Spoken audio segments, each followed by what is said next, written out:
जय श्री राम, जय श्री महाकाल।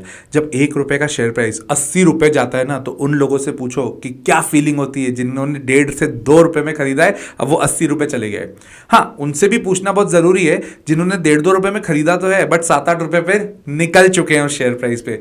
जी हाँ, मैं बात कर रहा हूं सुज़लॉन की। एक ऐसा पेनी स्टॉक जो अब स्मॉल कैप, मिड कैप और लार्ज कैप की कैटेगरी में जाने के लिए रेडी है। एक ऐसा पेनी स्टॉक जिसने भरपूर बेहतर रिवाइवल की एक स्टोरी बनाई है। इस वीडियो में हम आपको उसी के ऊपर डिटेल एनालिसिस दे रहे हैं। ये बाइंग और सेलिंग रिकमेंडेशन नहीं है, सो प्लीज मेक श्योर अगर आपको खुद को ये शेयर खरीदना है तो आप अपना खुद का डिसीजन लें, और साथ ही अगर एडवाइस चाहिए तो अपने फाइनेंशियल एडवाइजर की एडवाइस ले लो यार, कोई दिक्कत की बात तो नहीं है। अगर आपको मेरा वीडियो अच्छा लगता है तो please like the video and subscribe the channel, ये बहुत मोटिवेटिंग होता है हमारे लिए। एंड डू कमेंट अगर आपको इसके अलावा कोई और कंपनी के बारे में एनालिसिस चाहिए। सुज़लॉन भी आपके कमेंट्स में था, वहीं से मैंने पिक किया और उसकी पूरी स्टोरी आपके सामने है। इस वीडियो को हम लोग कुछ सेगमेंट्स में कवर करेंगे। प्राइमरली मैं इसको 5 सेगमेंट में कवर करूंगा। सबसे पहले आएगा बिजनेस, सेकंड होगा क्लाइंटल, थर्ड होगा इसका पंगा और रिवाइवल, फोर्थ होगा फाइनेंशियल्स, और फिफ्थ जो होगा इसका टेक्निकल एनालिसिस। तो इन 5 सेटअप में मैं आपको पूरा वीडियो एक्सप्लेन करूंगा ताकि आपको यह पता रहे कि सुज़लॉन में एग्जैक्टली हो क्या रहा है, चल क्या रहा है, फ्यूचरिस्टिक ब्राइट है या नहीं। तो सबसे पहले आ जाते हैं अपन बिजनेस की। सुज़लॉन एक विंड एनर्जी कंपनी थी, है रादर। तो ये क्या करती है, रिन्यूएबल एनर्जी सॉल्यूशंस प्रोवाइड कर रही है, प्लस ये मैन्युफैक्चरर है और प्रोजेक्ट का एग्जीक्यूशन भी करती है। जितने भी आपको विंड मिल्स हाईवे पर दिखते हैं, majority of the wind mills are from Suzlon only. In fact उसका operation and management of wind turbine generator भी यही करती है। मतलब all in all a complete solution for wind energy अगर आप बात करेंगे तो सुज़लॉन है। 20+ गीगावाट्स के इन्होंने विंड एनर्जी अभी तक इंस्टॉल कर चुके हैं, और ये सिर्फ इंडिया में नहीं, इंडिया के बाहर भी किए हुए हैं। ये काफ़ी पुरानी कंपनी है, अभी रिसेंट की कंपनी नहीं है, तो काफ़ी बिजनेस इनका अच्छा है। तो फर्स्ट सेगमेंट अगर मैं बात करूं बिजनेस का, विंड एनर्जी कंपनी है, बढ़िया बिजनेस है, फ्यूचरिस्टिक भी ब्राइट दिखता है। अभी एज ऑफ नाउ अपनी गवर्नमेंट, एग्जिस्टिंग गवर्नमेंट का भी काफ़ी रुझान है इस पर्टिकुलर सेगमेंट में। रिन्यूएबल एनर्जी गवर्नमेंट प्रमोट कर ही रही है, वेरी पॉजिटिव, इसमें कोई डाउट नहीं है। Let's come to the second part. इनके क्लाइंट्स कौन है? सब दिग्गज नाम है, ACC, Adani renewables, Aditya Birla, Bajaj, GAIL GAIL, Hero MotoCorp, then you have ITC, ONGC, Reliance, SBI, Tata, Vedanta. आप सिर्फ नाम लो भाई साहब, जो है ये तो मैंने एक ऐसी लिस्ट बताई है जो कि बड़े नाम हैं, और भी हैं, बहुत सारे क्लाइंट्स हैं, बिजनेस बहुत अच्छा है। तो एकदम से पेनी स्टॉक क्यों हो गया, क्या हो गया इनके साथ में जो इनकी हालत एकदम गंभीर हो गई? तो let's come to the third part of the video, that is पंगा एंड रिवाइवल। इनका एग्जैक्टली पंगा क्या था? 2008 में क्या हुआ था, जब सब प्राइम क्राइसिस आया था, जो वर्ल्ड का एक one of the biggest crisis में, फाइनेंशियल क्राइसिस की बात करें मैं, तो उसमें सबसे बड़ा क्राइसिस जो था सब प्राइम क्राइसिस था। 2008 में इन्होंने ना बहुत डेट लिया था, उधार लिया था, लोन लिया था। क्यों? क्योंकि इन्हें बाकी की एंटिटीज को एक्वायर करना था। ठीक है, अब एक्विजिशन के लिए इन्होंने बहुत लोन लिया। तब तुलसी तांटी जी जो उनके ओनर हैं, आई बिलीव कि मैं सही नाम ले रहा हूँ, यस, तो उन्होंने सब ये चीज़ को एक्वायर करने के लिए बहुत लोन ले लिया। और उसके बाद में क्राइसिस आ गया, फाइनेंशियल क्राइसिस। तो फाइनेंशियल क्राइसिस आया, रिसेशन आया, तो डिमांड के ऊपर इम्पैक्ट पड़ता है। डिमांड के ऊपर एक इम्पैक्ट पड़ेगा तो जिन कंपनीज के साथ ये टाई अप करके बैठी है कि हाँ हम आपको अपनी विंड एनर्जी देंगे, उसका पैसा आप दीजिएगा, उन्होंने बोला अभी हमको रिक्वायरमेंट नहीं है, तो ऑटोमेटिकली उनका बिजनेस नीचे जा रहा था। और 2015 तक, 14-15 तक ये पूरी कहानी इनकी चली। तब तक इस कंपनी की हालत पूरी की पूरी खत्म हो गई थी, 2008 से 2014-15। शनि की 7.5 लग गई एक तरह से। तो ऐसी सिचुएशन के बाद में 2014-15 में इन्होंने वापस मार्केट में री एंटर किया, और 2014-15 में आपको भी पता है कि गवर्नमेंट चेंज हुई थी। यूजुअली क्या होता है जब इस तरह के प्रोजेक्ट्स होते हैं ना, इसमें गवर्नमेंट का इंक्लिनेशन बहुत इंपॉर्टेंट होता है। तो 2008-9 में उस समय पर जो गवर्नमेंट थी, उनका इंक्लिनेशन टुवर्ड्स विंड एनर्जी वैसे भी थोड़ा कम होते जा रहा था।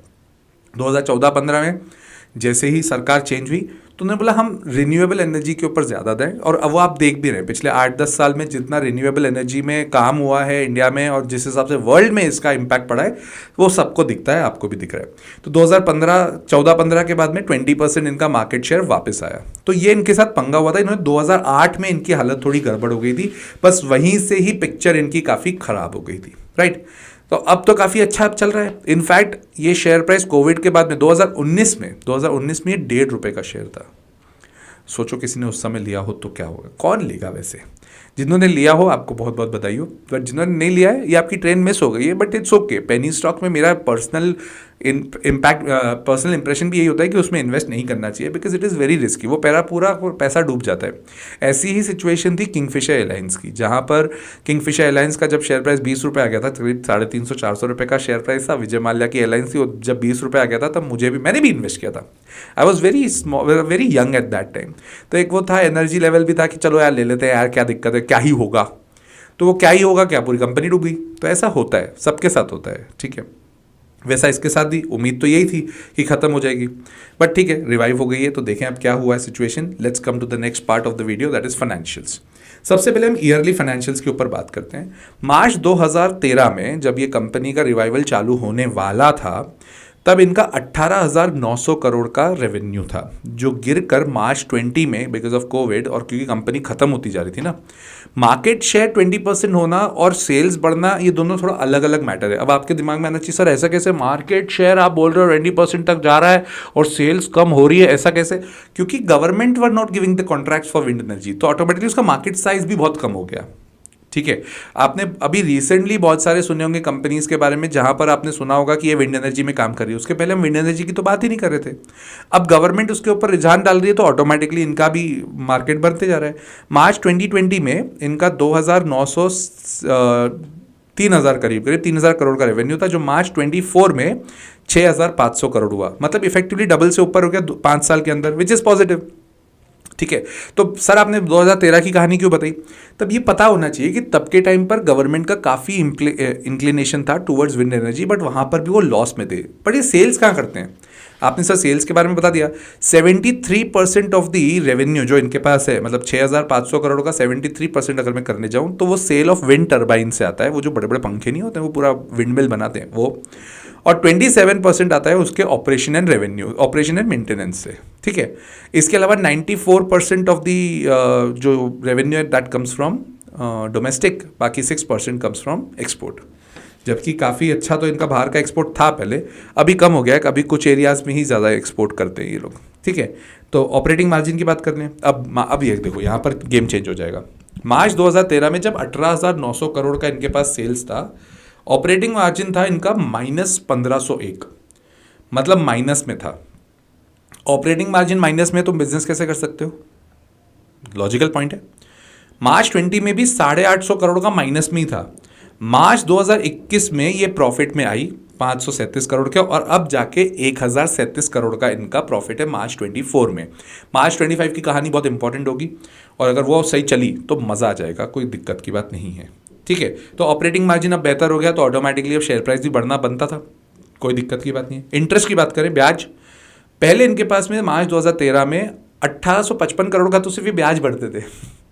अब तुम 2 मिनट सोचो यार, इतना ज़्यादा ब्याज होगा तो कहाँ से कंपनी चलेगी ज़्यादा देर।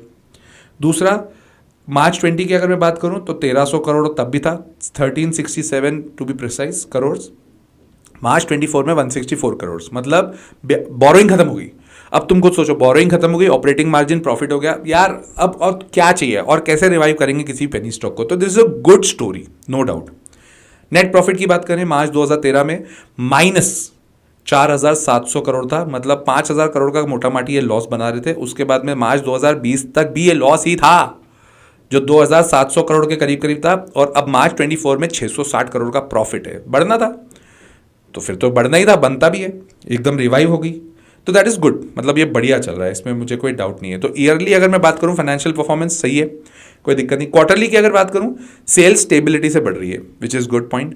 प्रॉफिट, ऑपरेटिंग मार्जिन अब 15 से 16% का इनका बैठ रहा है, which is again very good point. और प्रॉफिट आफ्टर टैक्स भी स्टेबिलिटी से बढ़ रहा है। तो यहाँ पर ही तो सी, 2 रुपये का शेयर प्राइस 5-6 साल में अगर 80 रुपये तक जाता है, तो क्या हुआ है? कुछ तो हुआ होगा ना यार, कुछ तो कंपनी बेहतर कर रही है।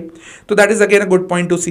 बैलेंस शीट पे आ जाए, एक पॉइंट तो हमें P&L से क्लियर है कि बैलेंस शीट में लोन्स कम हुए होंगे, है ना। तो चलो एक बार पहले देख लेते हैं।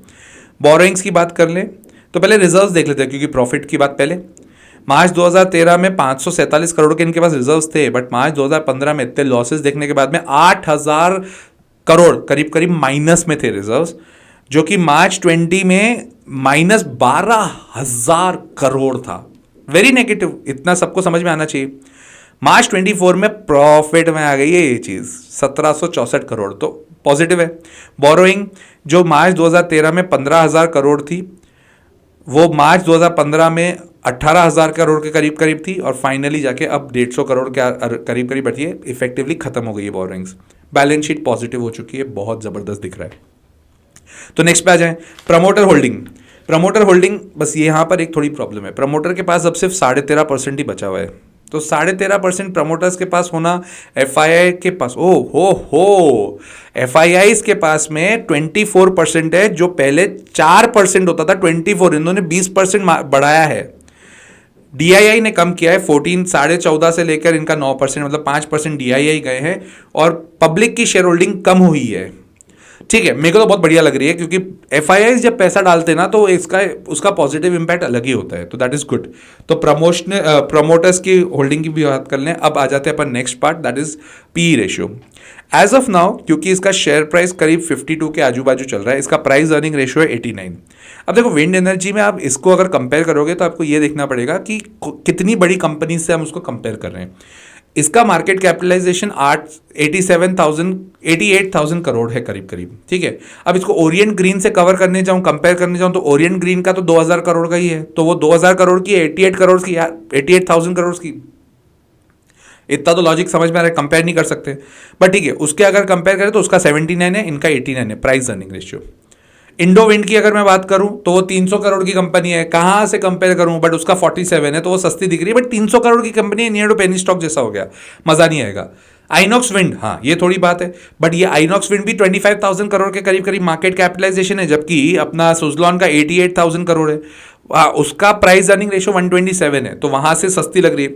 मेरे को ऐसा लगता है वैल्यूएशन तो अच्छे हैं, कोई दिक्कत की बात नहीं है। If you compare it from other renewable energy companies जो सोलार में काम कर रही है, वारी, प्रीमियर एनर्जीज, तो इनसे अगर आप कंपेयर करोगे तो प्रीमियर एनर्जी का वैल्यूएशन बहुत ऊपर हो चुका है, वारी का इनके आजू बाजू है, मतलब वैल्यूएशन मेरे को अभी तक इसके स्टेबल लगते हैं, बहुत ज्यादा दिक्कत नहीं दिखती है। So let's come to the last part of the video, that is very important to know technicals. इसका सपोर्ट 54 पर बहुत स्ट्रॉन्ग सपोर्ट है, और 45 पे इसका बहुत स्ट्रॉन्ग सपोर्ट है। ये तेजी से तभी भागना चालू करेगा जब ये 66 को क्रॉस करेगा और फिर 80 को टच करेगा। 80 को क्रॉस किया तो ये ब्लू स्काई जोन में आ जाएगा, मतलब ये ऊपर फिर काफी अच्छा बढ़ सकता है। तो आपको सपोर्ट भी समझ आ गए होंगे एंड रेजिस्टेंस भी समझ में आ गया होगा, आई बिलीव। मैं अभी तक इसमें इन्वेस्टेड नहीं हूं, ये मैं एक डिस्क्लेमर दे दूं ताकि आपको ये बात का क्लैरिटी रहे, क्योंकि हर वीडियो में मैं आपको ये जरूर बताता हूं कि मेरा उसमें इंपैक्ट क्या है, मैं उसमें क्या कर रहा हूं। मैं इसमें इन्वेस्टेड नहीं हूं। फ्यूचरिस्टिक अगर मेरे को मार्केट में अच्छा खासा डिप आता है और मुझे ऐसा लगता है कि मुझे इसमें अपना होल्डिंग बढ़ाना चाहिए, I will definitely buy, but at my support levels only. Stop losses लगाना बहुत इंपॉर्टेंट होता है, ये आप सब जानते ही होंगे। अगर आप मेरे को रेगुलरली फॉलो कर रहे हैं तो मैं हर वीडियो में अपना कुछ ना कुछ स्टॉप लॉस जरूर बताता हूँ ताकि आपको नुकसान ज़्यादा ना हो। और please make sure that this is not a buying or selling recommendation, this is just to give you some kind of knowledge regarding the company. So I hope कि आपको वीडियो अच्छा लगा होगा। अगर अच्छा लगा है तो लाइक कर लो यार, सब्सक्राइब कर लो, और कमेंट करके बताओ कि कौन सी कंपनी पर वीडियो चाहिए, मैं ज़रूर बनाऊंगा उसके ऊपर। टिल देन, जय श्री राम, जय श्री महाकाल।